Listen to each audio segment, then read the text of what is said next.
Boa tarde a todos vocês que se encontram aqui hoje. Boa tarde ao pessoal de casa. Espero que todos estejam bem. A gente está de novo, então, reunido para mais uma exposição do Evangelho segundo o Espiritismo. Hoje vai ser exposto pelo José o capítulo Sede Perfeitos, capítulo 17, que todos nós possamos respirar fundo, nos voltarmos para esse momento, para que a gente possa refletir sobre o que vai ser dito, se enquadrar nos exemplos no nosso dia a dia e refletindo, desenvolvendo o senso crítico, que a gente possa estabelecer mudanças nos nossos hábitos e características. Também queria pedir para o pessoal que está aqui hoje que acesse os nossos canais do YouTube, CBMVN, que é a sigla da nossa sociedade. Se inscrevam, porque ajuda o número de inscritos para que o conteúdo chegue a mais pessoas.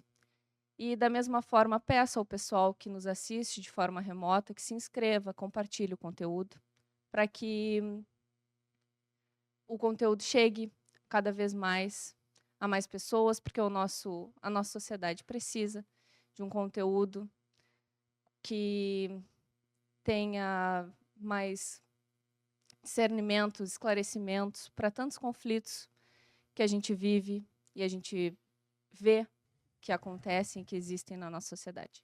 Tá bem? Vou passar a palavra para o José, então. Muito obrigada.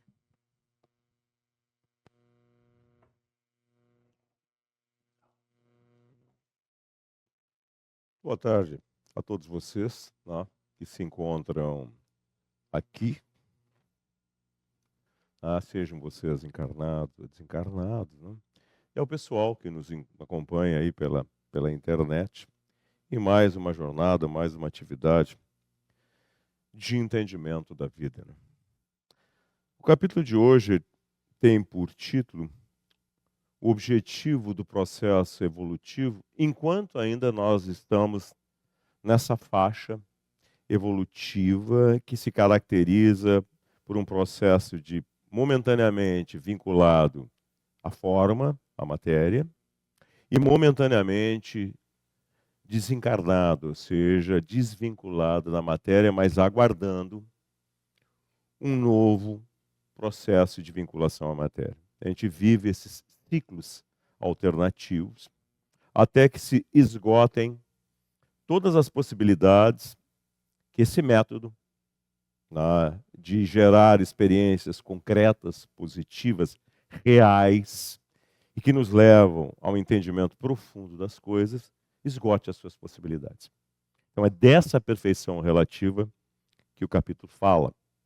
Não é uma perfeição absoluta, porque a perfeição absoluta ela não existe, porque ela pertence a Deus.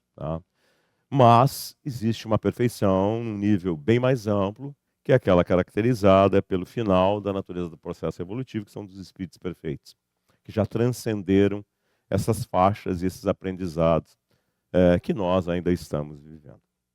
E para nós poder entender isso, eu vou mais uma vez me remontar ao capítulo da semana passada, lembrando uma coisa que talvez a gente nunca tenha parado para pensar.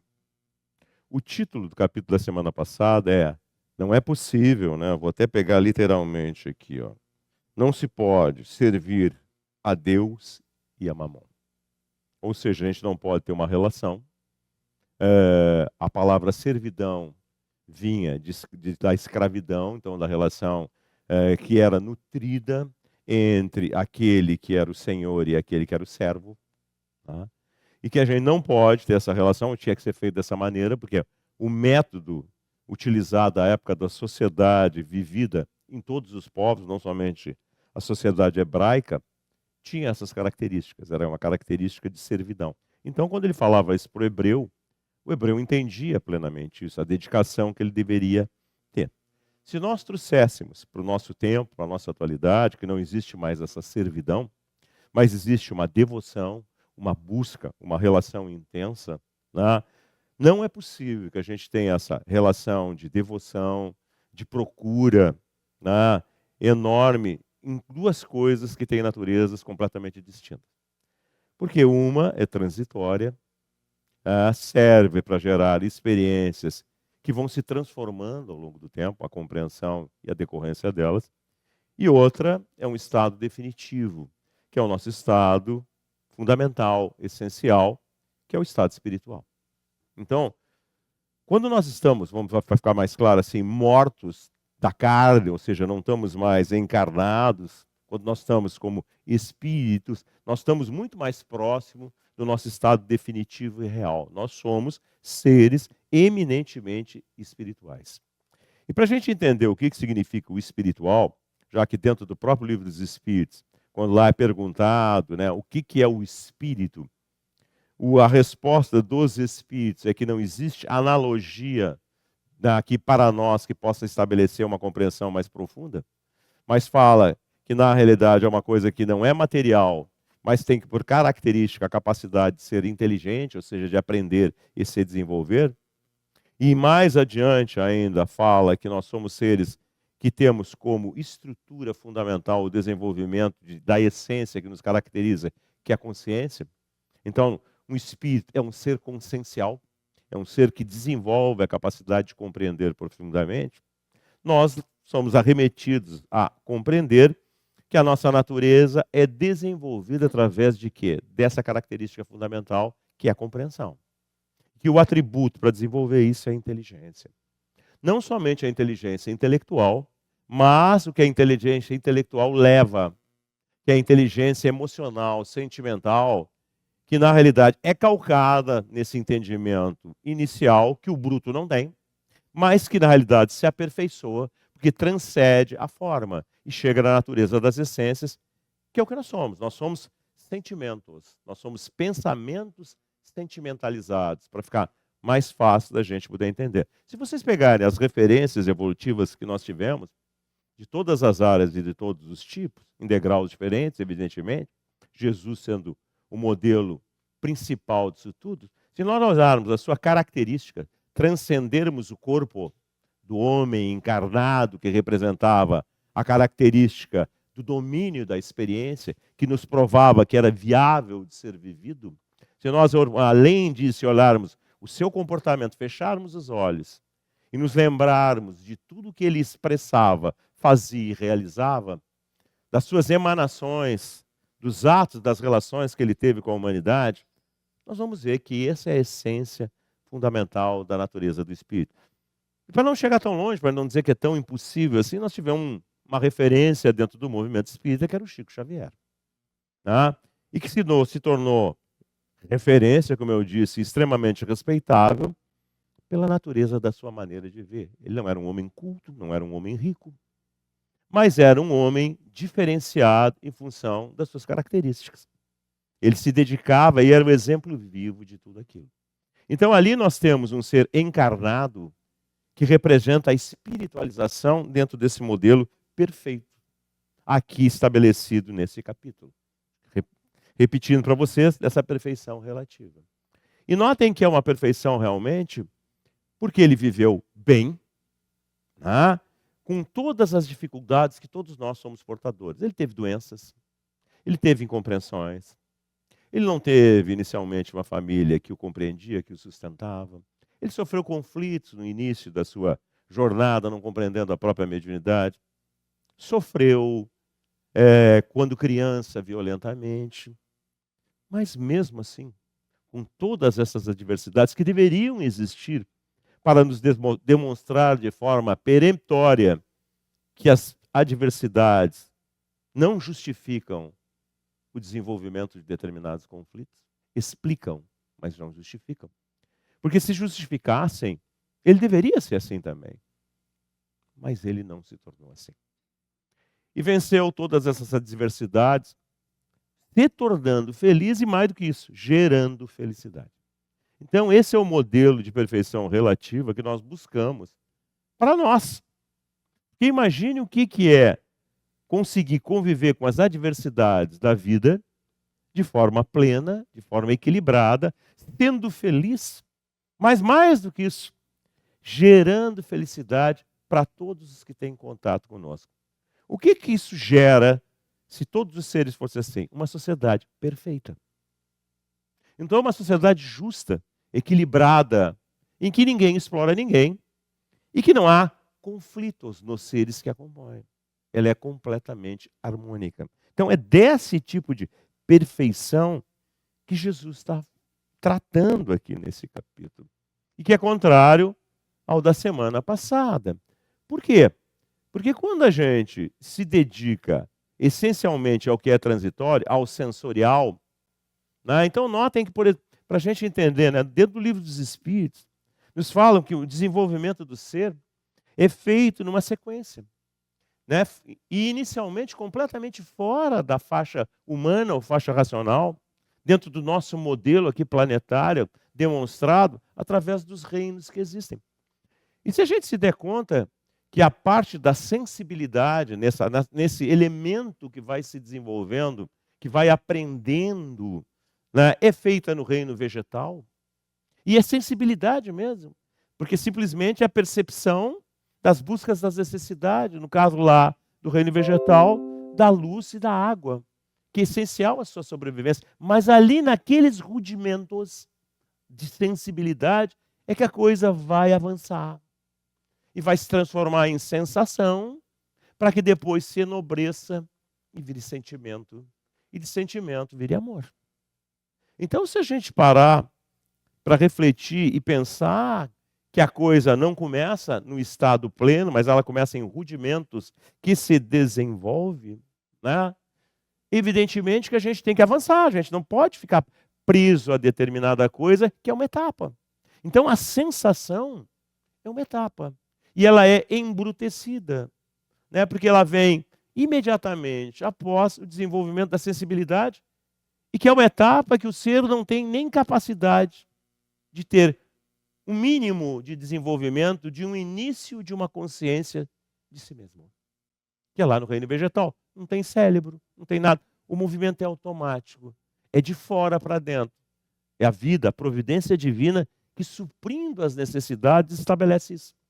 Já na etapa da sensação, que se encontra no reino animal, ali começam os pródromos, os inícios do desenvolvimento daquilo que um dia vai se tornar uma individualidade consciente. Por quê? Porque as coisas são feitas em faixas e não em momentos. Não existe um ponto de inflexão, um ponto de pulo, mas um desenvolvimento lento e gradual que vai produzindo isso. Chegando, então, à etapa em que se torna um indivíduo, tá? Não é mais alguma coisa comum, mas é um indivíduo com consciência do próprio eu. Ou seja, uma individualidade consciente. Então isso acontece aonde? Aqui na nossa, não. Mas os rudimentos do início, que a gente vê isso claro, lá nos animais dos mamíferos. Os mamíferos demonstram isso. Vocês que estão aqui presentes, estão em casa, tem um cachorro, por exemplo, e vocês, né, se relacionam com ele, e ele tem uma memória muito curta, uma inteligência muito limitada, mas ele já começa a ter os rudimentos do entendimento que ele começa a ser alguém. Ele reage às nossas preposições, interage conosco. Está longe de chegar a ser um hominídeo, um ser com racionalidade, né, com pródromos, com inícios e rudimentos de razão, mas já começa ali. Então notem, eu estou falando de mamíferos. E mamífero na escala zoológica, animal, é um ser que está muito longe da estrutura lá de quê? Daqueles que são os répteis.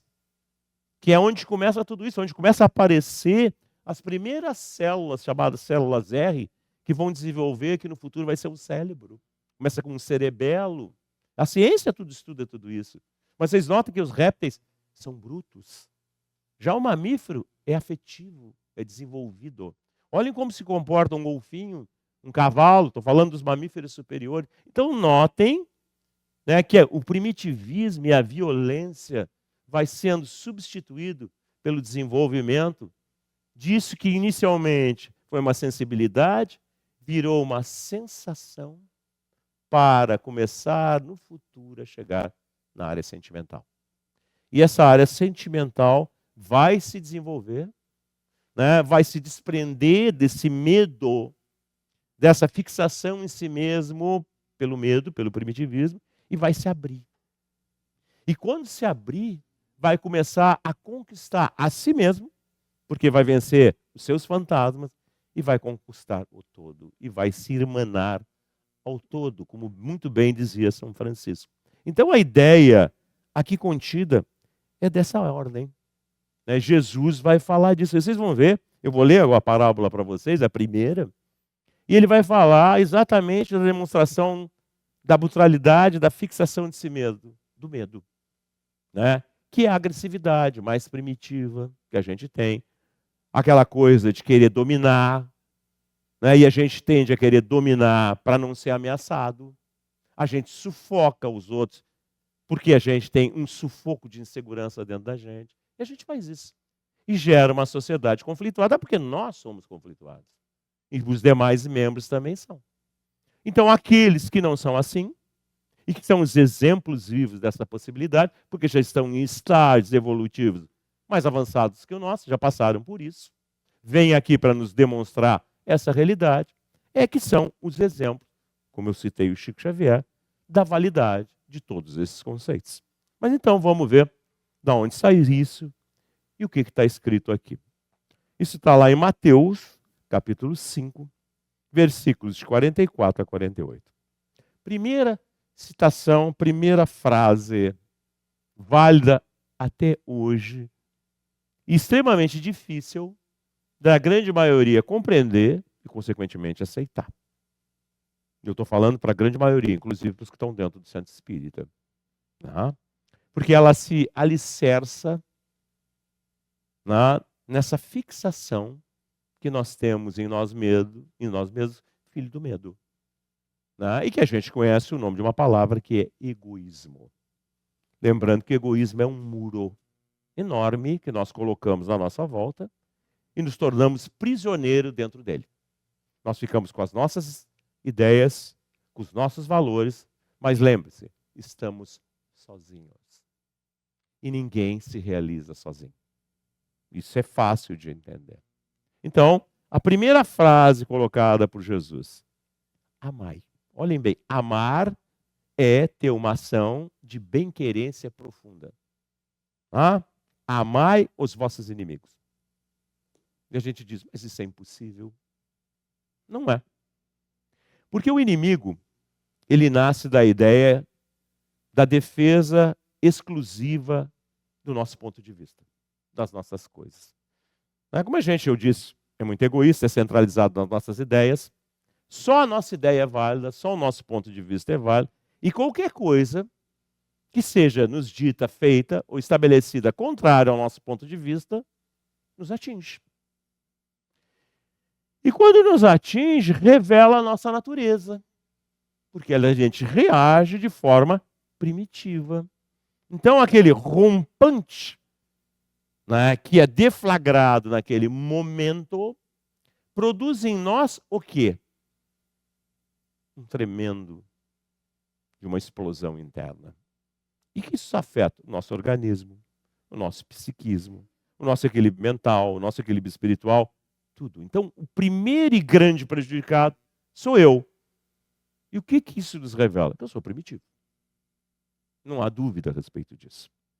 Então, como terminar com isso que me prejudica? Mexendo na causa que me prejudica. O que é isso? É a ideia fixa em mim mesmo. Né? Que a psicologia deu até um nome para isso. Diz assim, olha, existe uma série de experiências que a gente realiza na vida, né, no dia a dia, e que a gente tem compreensões erradas a respeito dela. A gente tem uma fixação muito grande em nós mesmos, nos nossos pontos de vista. Eu estou sendo repetitivo, mas tem que ser mesmo. Né? E isso nos faz ser cegos. Porque a gente perde a capacidade de assumir, de comparar, de trazer outras ideias, a não ser a nossa própria. Como nós ainda não atingimos no estado uma visão tão grande assim, estar preso às nossas próprias ideias é ser cego. E cego está perdido. Mas nós não achamos que nós somos cegos. Nós achamos que nós somos, vamos usar os termos atuais, luz. Mas nós não somos, estamos muito longe desse tipo de situação. Tanto é que a nossa vida é uma vida cheia de inconstância, de problemas, de conflitos, de dificuldades. Se vocês forem honestos, vocês que estão aqui nessa tarde, vocês que estão em casa ouvindo, com vocês mesmos, façam um balanceamento da semana, do mês de vocês e contem assim, quantas vezes vocês estiveram plenamente felizes e quantas vezes vocês estiveram infelizes. Eu não tenho sombra de dúvida nenhuma de chegar à conclusão que a grande maioria vai dizer, puxa, se eu for honesto mesmo, eu tive muito mais dificuldade, infelicidade, oscilações, do que estados em que eu estava pleno e feliz. Eu estou sempre reclamando, estou sempre de mal, e eu venho no centro espírita. Notem bem. Então, na realidade, a minha vida, né, apesar de eu dizer, botar na internet, botar no Facebook, botar não sei o que mais, fazer aquilo, dizer para os outros, no fundo, na verdade, não é bem assim. Tá? E não é bem assim por quê? Porque eu entro em conflito por causa dessas questões, repito, de ponto de vista, de valores. Se eu mudar isso, se isso não começar mais a me afetar, se eu aprender a escutar, se eu aprender a ponderar, se isso não for tão chocante para mim, se eu começar a fazer um exercício de tentar fazer isso, de início vai ser difícil. Mas é uma questão de exercício, né, de força de vontade. Eu vou começar a minimizar essas coisas. Quem é que vai ser o primeiro beneficiado? Quem é que não vai ter mais aquele rompante, aquela explosão que causa problema digestivo, problema cardíaco, problema emocional, problema mental, problema de tudo que é tipo? Quem é que não vai ter? Em primeiro lugar, eu. Então eu vou ter um enorme benefício a respeito disso. Primeiro aspecto, interior de mim comigo mesmo. Segundo aspecto, minhas relações. Vocês vão ver que as coisas vão começar a funcionar melhor no trato com os outros. Não importa que os outros continuem assim, é problema deles. Aí eles é que vão ser eu como eu era antes. Mas aí é problema deles, eles que vivam assim. E eu vou começar a ter uma vida melhor. Eu vou ter mais saúde física, mental, enfim, essas coisas todas. Essa frase representa isso. Exatamente isso. E quanto mais conseguir desenvolver isso, num grau maior, menos afetado eu vou ser. Jesus culmina a explicação disso quando ele está sendo crucificado. A frase dele, quando está sendo crucificado, ela é magistral em relação a isso. Ele diz assim, ó, ele se volta para os céus, diz assim, Pai, ele está se voltando para Deus. Perdoa-os. Eles não sabem o que fazem. Notem bem, o que é a visão? A agressividade, está sendo ferido, machucado, abandonado, os apóstolos deixaram ele sozinho. A grande maioria, ele passou a vida inteira sendo praticamente incompreendido. Os apóstolos compreendiam muito parcialmente. Ele está sendo crucificado naquele madeiro infame, sem ter culpa nenhuma. Ainda consolou um ladrão que estava do lado dele. Né? E ele se dá conta, tá certo? Vai lá um daqui está lá, dá uma lançada nele lá. E mesmo assim, olha o que é o estado de espírito. Ele pensa assim, perdoa, olha, eles estão criando um inferno para eles mesmos. Eu saí disso. E eu saí tanto disso, e eu não penso nada em mim, que nesse momento de dor extrema eu estou pensando neles. Só neles. Então vocês notem, que estado de espírito, de valor é esse? O que essa paz, essa condição toda representa? Se nós conseguíssemos fazer isso com as lançadas que nós recebemos no dia a dia, com os amigos que nos abandonaram, que eram os nossos apóstolos, que eram os nossos fidedignos, né? Com aqueles que não nos compreenderam, vocês não tem que estar fazendo correlações com o que aconteceu com ele, conosco, com a nossa sociedade, com a nossa vida. Se nós conseguíssemos fazer isso, será que nós não desenvolveríamos essa paz dentro de nós? Vamos pensar. Mas vou adiante, já fiquei na primeira frase da parábola, né? Fazei o bem ao que vos odeio e orai pelos que vos perseguem e caluniam. Caluniam, mente, falam mal de mim. Isso é tão comum, existe tanto, né? Ele diz assim, para fazer pensar. O cara não vai aceitar essa frase nem essa ideia. Vocês notam que eu tive que dar uma explicação do tamanho de um elefante. Fazer todo o desenvolvimento para a gente poder entender, para poder justificar, para a gente abrir uma possibilidade de entender. Ele está falando para o hebreu, ele fez uma citação. Agora ele vai fazer uma comparação para o hebreu poder entender, que eu fiz antes, ele está fazendo a posterior. Diz assim, porque se somente amar dos que vos amam, se tu fizer isso, que te é conveniente, eu gosto dos meus, porque eles me puxam o saco, porque eles vêm me adular, eles vêm me complementar emocionalmente. Mas quando eles não fazem isso, quando a minha mulher ou o meu marido não faz isso, dá o quê? Briga. Quando o meu filho, na realidade, se torna um problema, eu continuo amando ele, mas é um problema, né? Começa a me comer por dentro. Então pensem, olha a frase dele. E ele vai continuar, porque o hebreu era interesseiro. E a maioria das religiões são assim, inclusive dentro do movimento espírita. A maioria das pessoas que vêm num centro espírita, elas querem fazer, ou ter, ou atingir essas coisas todas, porque elas não querem ir para o umbral. Que seria um equivalente, assim, dentro da ideia psicológica do inferno. Não querem ir para lugar ruim. Então eu estou preocupado se o que eu estou fazendo está dando certo, porque eu estou preocupado comigo. Pô, e ao contrário de tudo que a gente aprende, ao contrário do que ele fez. Ele não pensou nele. Ele não tinha necessidade de pensar nele. Ele estava resolvido com ele. Ele estava pensando nos outros que não estavam resolvidos. Então notem que vir num centro espírita somente por vir significa aderir a esses conceitos. Ele vai dizer isso para o hebreu agora, né? Que queria troca. Que recompensa tereis disso? Porque o hebreu achava que ele fizesse todas aquelas coisas que Moisés tinha ensinado, ele ia para a terra prometida. Assim como quem vem no centro espírita quer ir para a colônia espiritual, assim como o muçulmano quer um rio de vinho e 40 virgens, e assim nós vamos indo. Dentro dos princípios religiosos, que tem por característica troca, e não desenvolvimento de Estado. Então ele está falando do que o hebreu podia entender, porque se ele fosse explicar dessa maneira, com uma grande maioria que escuta aqui o que eu estou falando, apesar de ser lúcido e lógico, não tem muito validade assim. É muito bonito, mas eu volto para a minha vida. Isso é mentira minha? É o capítulo da semana que vem. O capítulo da semana que vem é isso. Muitos os chamados e poucos escolhidos. Ou seja, o entendimento vem. Eu vou me aderir, vou me vincular a ele? Não. É baixa a quantidade. Tá? Vocês podem ver assim, nós estamos dentro do movimento espírita. Quantos Divaldo, quantos Chicos, médiums existem? Quantos doutrinadores eficazes? Não gente que fala só. Assim, peguem essas pessoas todas, coloquem ela numa atividade mediúnica com espíritos contrários. Espíritos que são desequilibradíssimos. Inteligentes, mas desequilibrados. E vejam se elas têm capacidade de tocar neles. Como Jesus fazia magistralmente. Tá? Tocar neles. Tocar neles a tal ponto de gerar neles um conflito de arrependimento, de consciência e de transformação. Vejam isso. Isso é o que mais faz falta. Tá? Porque isso é que move a transformação do mundo.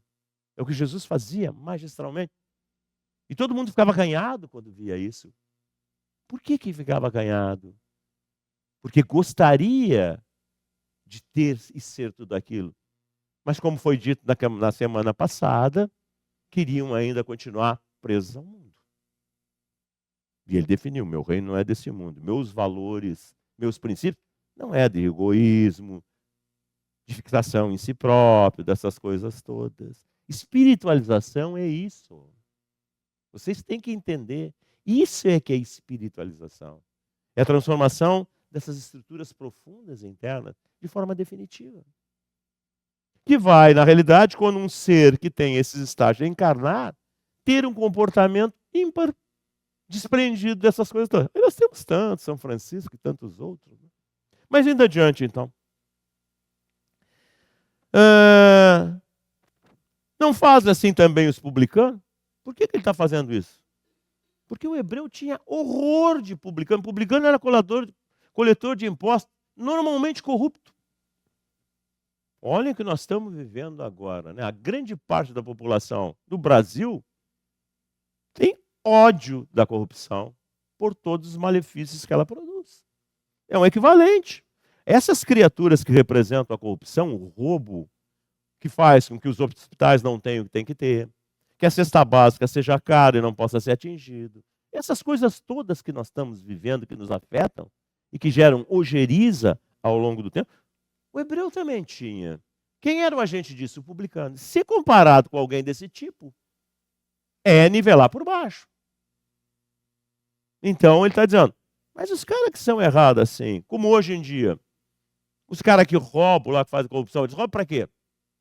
Beneficiam quem? A família deles, os amigos deles, aqueles que estão junto com ele, que fazem parte dessa estrutura toda.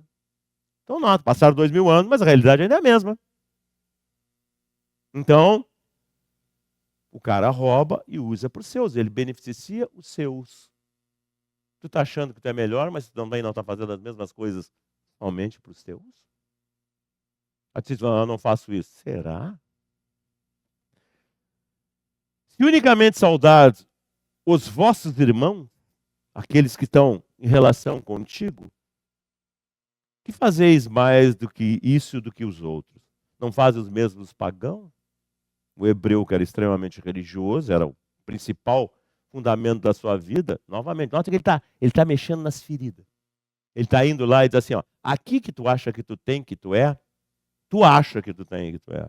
Mas eu vou te mostrar que tu não é. Que tu não é mesmo, tu é fachada, tu é aparência. Por isso que eles usavam uma palavra que é muito em voga aqui no centro espírita. Palavra forte, né? A gente tem uma fachada, a gente muda de voz, a gente discute ideias, a gente quer salvar o mundo, a gente quer fazer isso, aquilo todo, desde que não pise no nosso escalo, nem nas nossas extensões.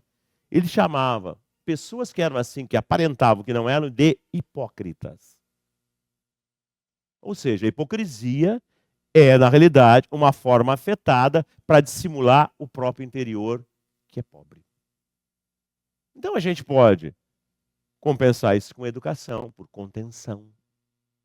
Mas internamente, aquilo está presente, aquilo acontece, aquilo ocorre. E é essa relação demonstrativa que ele está fazendo aqui. Né? Então agora o que ele vai fazer?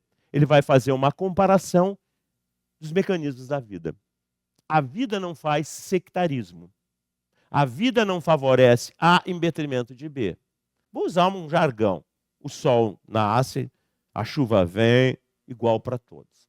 Aí vocês vão dizer assim para mim. Ah, se é assim, então por que tem gente que nasce doente? Vocês não dizem que é karma? E eu diria para vocês, calma com o karma. Essa palavra não existe dentro da literatura espírita. O movimento espírita que introduziu isso. Isso é uma palavra que vem numa língua já morta, o sânscrito. E que, na realidade, lá para o indiano é conta. Porque o indiano tinha uma noção de que, na realidade, dentro desse balanceamento evolutivo, nós tínhamos créditos e débitos. Né? E para ter uma economia mais ou menos saudável, né, a gente não poderia dever mais do que aquilo que a gente tinha. Então era a ideia indiana a respeito disso. Está longe do conteúdo mais, vamos dizer assim, transparente da doutrina espírita. Então, aonde que isso está contido? No final aqui, ó. Sede, pois, vós outros perfeitos, como perfeito é o vosso Pai Celestial. Mas o que tem isso a ver com a pessoa que nasce doente? Quem constrói o estado doentio é o próprio ser.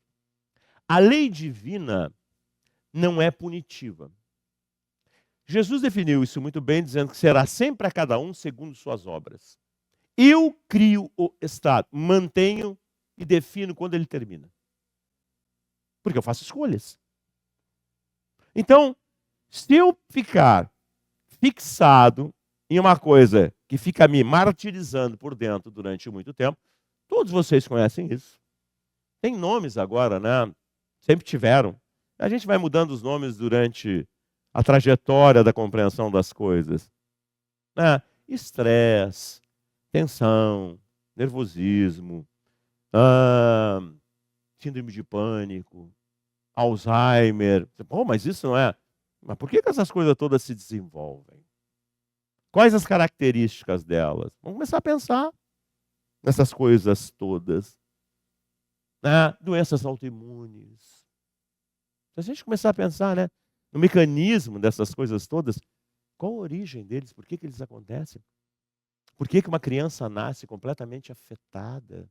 Algumas têm etiologias orgânicas, más formações congênicas, estruturas modificadas do DNA, mas outras não. Mesmo essas que têm as estruturas modificadas do DNA, têm, na realidade, origem em etiologias orgânicas de formação ou adquiridas. Por que isso acontece? O que a gente vê dentro, não somente da literatura espírita, mas na prática espírita? Por isso que eu disse para vocês, tem que ter prática. O que a gente vê no comportamento dos espíritos desequilibrada? Desequilibrando, produzindo suas mazelas. Nós vemos o indivíduo morto, não tem mais um corpo biológico, mas tem sequelas. E continua muitas vezes mantendo as características, apesar de não ter um corpo biológico mais, mas tem um corpo residual, né, energético ou fluídico, como vocês quiserem, que mantém tudo aquilo, porque ele, o ser vivo, está preso dentro daquilo.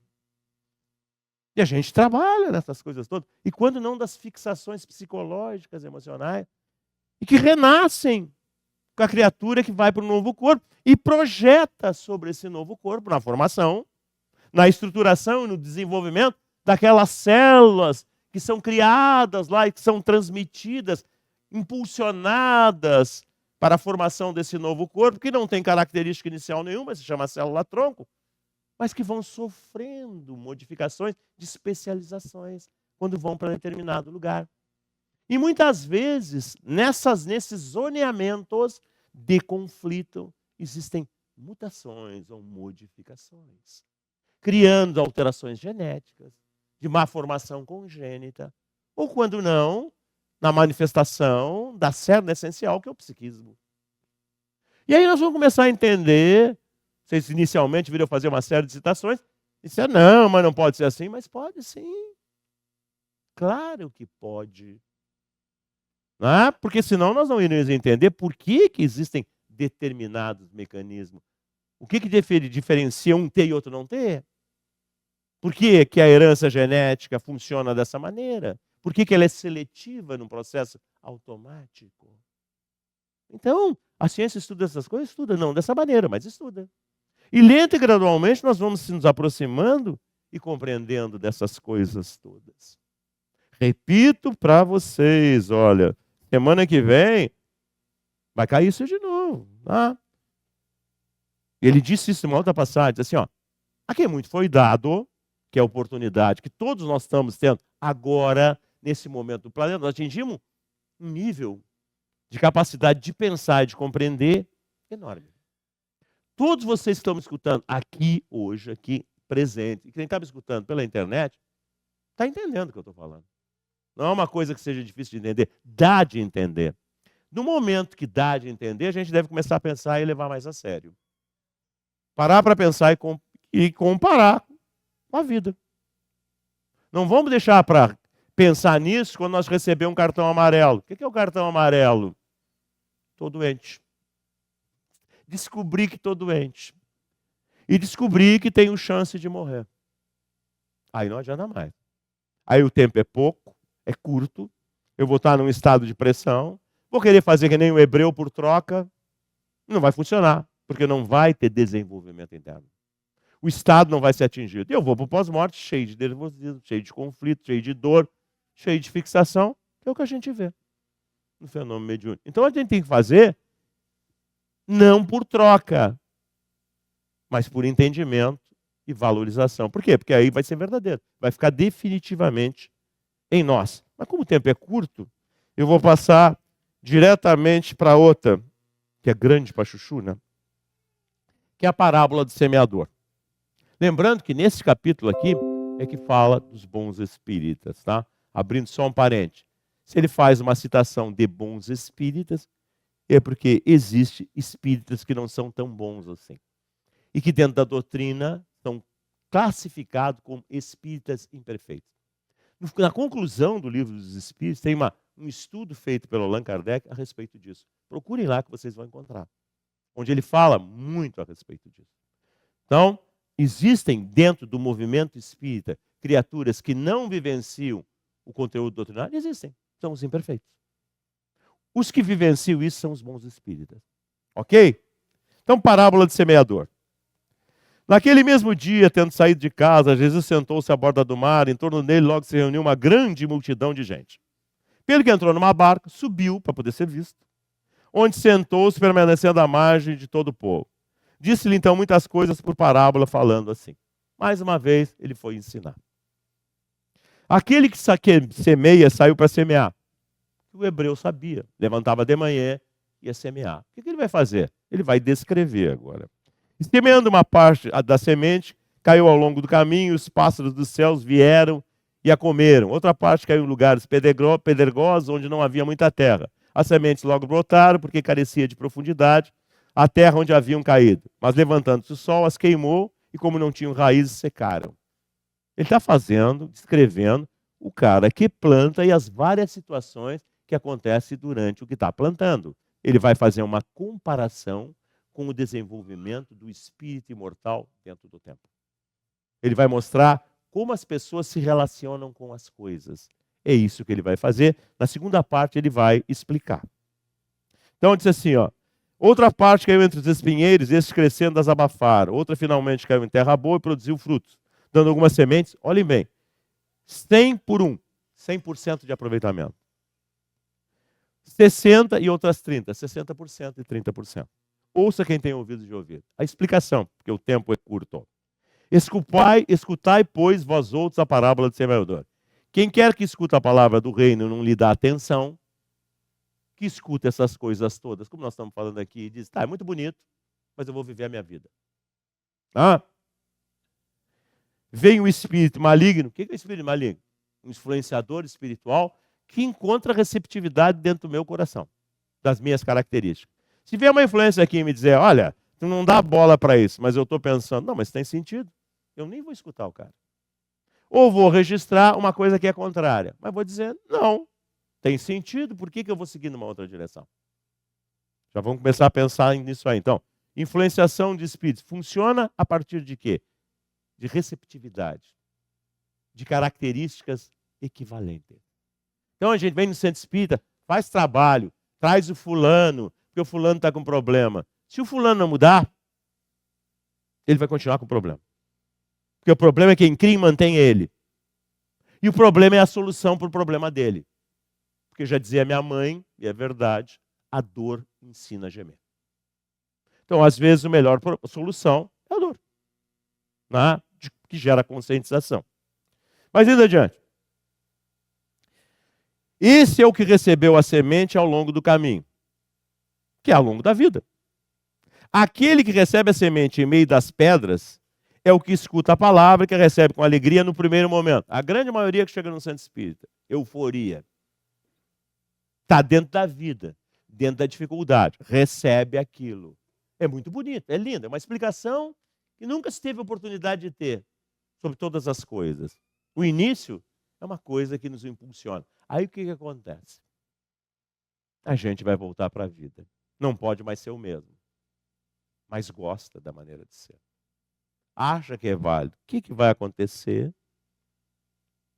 Mas não tendo nele raízes, dura apenas algum tempo.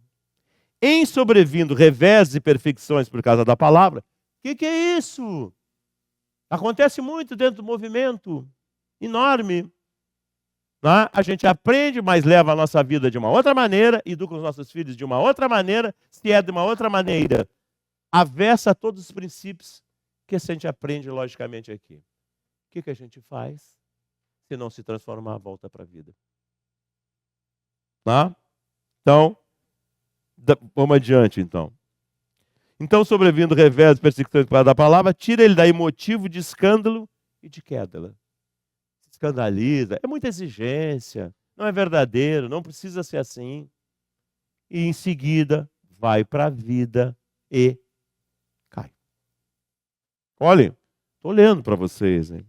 Aquele que recebe a palavra entre os espinheiros, o que ouve a palavra, mas em quem logo os cuidados desse século, a ilusão das riquezas, riqueza de tudo que é tipo, abafam aquela palavra e tornam-na infrutífera. Não produz nada. Escuta, é lindo, bonito, mas a minha vida não tem nada a ver com isso. Mas eu estou dentro do Centro Espírita e eu quero ficar dentro do Centro Espírita. Aí eu sou passista, mas eu sou um movimentador de mão, não sou passista. Sou movimentador de mão. É diferente. O que eu estou passando? Eu venho, escuto, tomo passe, mas mudo. E aí é infrutífero, não dá fruto? Com certeza. Aquele, porém, que recebe a semente em boa terra, terra é o próprio terreno interior. O que é isso? O espírito. É o que escuta a palavra, que lhe presta atenção, em que ele produz frutos. É o detalhe que eu chamei a atenção para vocês, produzindo 100 ou 60 ou 30 por 1. O rendimento não quer dizer que eu vá conseguir fazer tudo, mas eu tenho que ter rendimento. Tem uma outra parábola, a parábola dos talentos, que fala a mesma coisa. Não adianta eu receber a oportunidade e não desenvolver coisa nenhuma. Se eu não conseguir fazer tudo que eu tenho que fazer no mínimo 30% que eu deveria fazer. Mas eu estou achando que eu venho do Centro Espírita e eu estou fazendo alguma coisa. Será? Será que eu vim para o Centro Espírita trabalhar em cozinha, em brechó, em fazer lanche, em não sei o que mais, e tereré, essas coisas, todo o material? Isso tem a ver com a cerne da questão espírita, que fala de espírito. De tratar espírito, de tratar de coisas interiores. E o teste, foi como a coisa foi feita. Como é que o Allan Kardec fez tudo isso? Como é que ele foi exposto a essas coisas todas? Foi de forma teórica? Ou foi de forma prática? Ele não fundou a Sociedade Parisiense? Não foi nela que ele desenvolveu tudo isso e onde ele teve os maiores revés e as maiores decepções? Para quem estuda a história espírita, sabe disso. Um dos seus médios da Sociedade Parisiense quase destruiu o espiritismo. Acabou com ele na França. Le Marie, chamado de coveiro do espiritismo, foi médium do Allan Kardec dentro da Sociedade Parisiense. Quando Allan Kardec morre, e aquele que deveria continuar fazendo, que era o seu editor, e fica doente, não pode fazer, né, tem que abdicar da função, a esposa do seu Allan Kardec é procurada pelo Le Marie, como ela conhecia ele no dia de lá, e ela mais ingênua do que o Allan Kardec, confiou nele. E ele fez as barbaridades que a gente já pode ver, e que terminou com a credibilidade do espiritismo na França. Quase que acabou. Não acabou porque nasceu um Chico Xavier no Brasil e fez o que deveria ser feito por todos nós. Fez. Por isso ressurgiu. E cresceu. E se desenvolveu. E consolou. E explicou. E nos legou 500 livros de explicação para ver se o nosso coração se abre e a nossa mente se clareia e se cria determinação. Com todos os nossos defeitos. Não precisa ser perfeito. Se pede no mínimo 30%. É 1/3 do compromisso.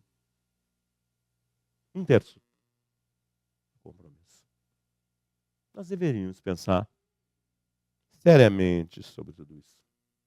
Eu estou falando principalmente para quem se diz espírita, que se enganja dentro dessa atividade. Nós temos vivendo a transição planetária, que se caracteriza por esses conflitos que estão aí aparecendo, defesa de algumas coisas, conflito dentro de outras.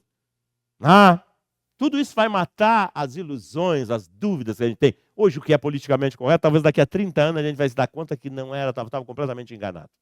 O tempo, que é essa estrada que nós percorremos dentro do processo de evolução enquanto na carne, nos prova tudo. Mas quem tem a oportunidade hoje de entender dessa maneira tão clara, não tem como fugir. Não adianta a gente querer ser expositor, querer ser passista, querer ser o que for, se a gente não for. Não adianta nada. Você está dando um tiro no pé? Prefiro dar um tiro no pé do que mentir. Prefiro. João Batista preferiu perder a cabeça a negociar. Então tem que ser assim. Tem que ser dessa maneira, porque a nossa função é essa. Depois nós saímos daqui, vamos para as nossas atividades, os espíritos vão vir, vão ver todas essas coisas e vão pensar o quê? Não, dizer para ele, não, eu sou perfeito, eu não tenho nada. Não, não sou perfeito. Mas eu estou lutando para ter 30. Não estou falando nem em 60 nem em 100. Estou falando em 30. Perto da grande maioria que não consegue nem aproveitar a oportunidade, como dizia também a minha mãe, né, na terra de cego, quem tem meio olho é rei. Então, que nós fomos lá nos preparando, porque semana que vem eu acho que vai ser mais chique a situação. Muitos chamados, poucos escolhidos. Olha, o chamamento é enorme ao longo do tempo. Em todas as décadas, em todos os séculos, nós morremos, nascemos. Isso veio vindo, segundo as luzes, segundo os níveis da nossa compreensão. Tem um outro capítulo, né? Que é Não Coloqueis a Candeia sobre o Alqueire, que fala isso, a história. Olha a história da humanidade. A gente vê isso de forma transparente, clara, o desenvolvimento dos conceitos, a evolução dos sistemas. Então nós fomos sendo preparados, oportunizados a compreensão, o desenvolvimento. Estamos culminando o fechamento de um ciclo de compreensão. Isso aqui é a transição, é o final da iniquidade, é uma coisa que não tem mais sentido de acontecer. Repito para vocês que estão aqui hoje, nessa tarde. Não adianta vir para cá só tomar passe. Não adianta. É ilusão. Se não houver vivência, introspecção, nós seremos o quê? Vocês acham que alguém chegando lá fazendo assim, na nossa frente, por melhor qualidade tem um passista, nós vamos absorver isso? Não, se nós somos refratários, não absorvemos coisa nenhuma. Não absorvemos nada. E se não absorvemos nada, nós vamos continuar desenvolvendo e mantendo os conflitos que nos caracterizam. Se vocês querem saúde, se tornem saudáveis. Como dizia o grego, se a mente, se a natureza da clareza do espírito for sã, o corpo físico, mental, espiritual também será sã. Vamos parar de nos vitimizar, de ter pena de nós, de mentir para nós, e vamos despertar, né, desse longo pesadelo de mentiras que tem nos caracterizado e que tem nos levado aos estados que hoje a sociedade humana se encontra de tanto conflito. Mas, como disse Jesus, tudo isso passará. Tudo isso vai desaparecer porque é da criação divina a necessidade proeminente, fundamental da natureza do espírito, que eu disse no início para vocês, é um ser consciencial, de chegar à plenitude e, consequentemente, à perfeição, à paz e à felicidade.